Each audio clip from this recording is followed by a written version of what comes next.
अस्सलामुअलैकुम। दज्जाल एक भी बस्ती नहीं छोड़ेगा दुनिया की, वो हर जगह ट्रैवल करेगा।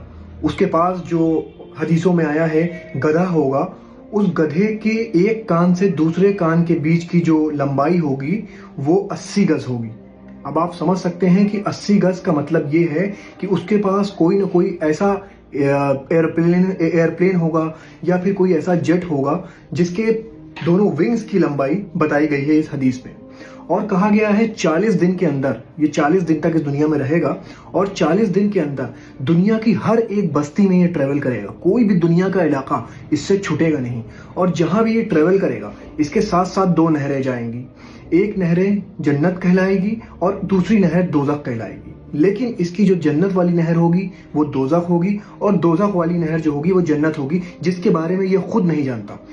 हुजूर सल्लल्लाहु ताला अलैहि वसल्लम ने कहा है कि इसकी दज्जाल की नहरों की हकीकत जितनी मैं जानता हूं उतना दज्जाल भी नहीं जानता।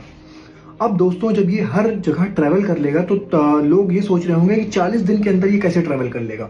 तो मैं आपको बताता चलूं कि हदीस में जो आया है वो 40 दिन का पहला दिन जो होगा, इसका पहला दिन जो होगा वो 1 साल का होगा, दूसरा दिन जो होगा वो 1 महीने का होगा और तीसरा दिन जो होगा इसका वो 1 हफ्ते का होगा। और बाकी के जो 37 डेज हैं वो नॉर्मल डेज रहेंगे। जैसे कि मैं आपको बता चुका हूं कि ईसा अलैहिस्सलाम दज्जाल को कत्ल करेंगे।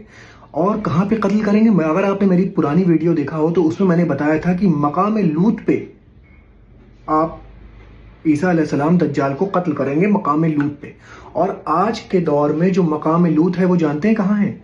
वो मकाम लूत जो पूरा एरिया था वहां पे इजराइल ने अपना एक एयर बेस बना रखा है, या वो एक एयरपोर्ट बना रखा है वहां पे इजराइल ने।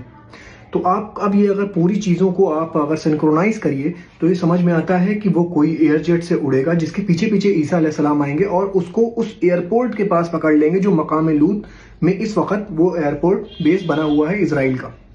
तो दोस्तों, ये सारी चीज़ें क्लियर हैं, लेकिन अभी भी लोगों को समझ नहीं आता। लोग सोचते हैं कि मैं यहाँ पे आके सिर्फ एक कहानियाँ सुना रहा हूँ।